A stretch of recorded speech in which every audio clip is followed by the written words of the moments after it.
Hello hi viewers.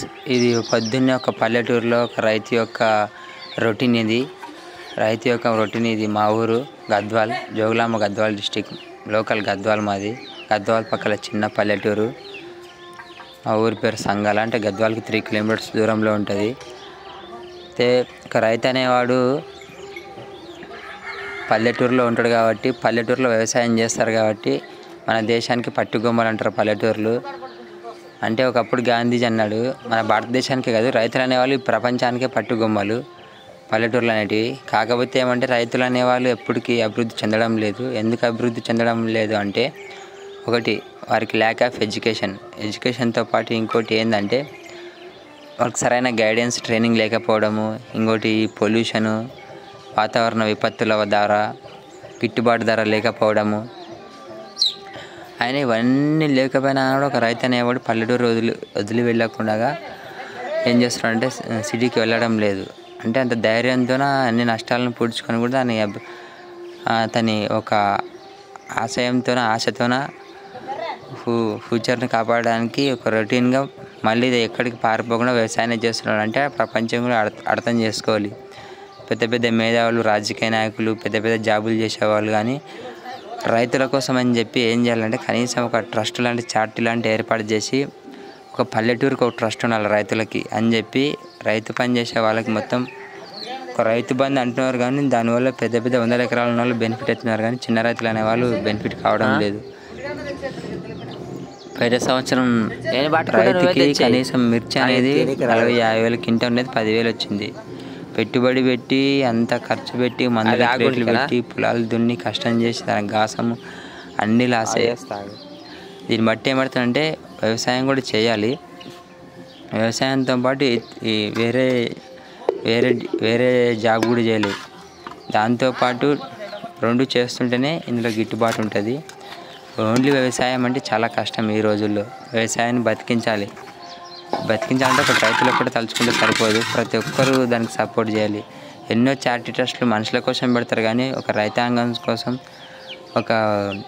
మనం ప్రకృతిని కాపాడాలి. రైతు ఎంత డెవలప్ అయితే ప్రకృతి వ్యవసాయం చేసే భూమి ఎంత పెద్దగా ఉంటే అంత ఆక్సిజన్ కూడా ఎక్కువ ఉంటుంది.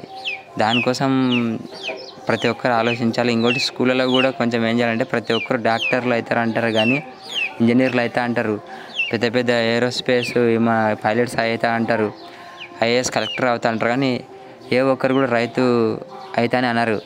కానీ అట్లా రైతు అయ్యేటట్టు కూడా టీచర్స్ ప్రోత్సహించాలా, గవర్నమెంట్ ప్రోత్సహించాలా.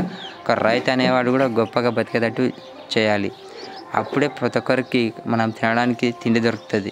లేకుంటే నాణ్యమైన జీవితం గడపలేము, నాణ్యమైన ఫుడ్ దొరకదు. మనందరికి ఇంటింటికి దవాఖానా అంటే ఇంటింటికి హాస్పిటల్ ఉంటే కూడా ఆశ్చర్యపోవడం అవసరం లేదు. ఇప్పుడు అదే పరిస్థితి ఉంది. లాస్ట్కి బతుకుంటాం, కానీ బతుకున్న శవంలాగా రోగాలతోనే ఉంటాము.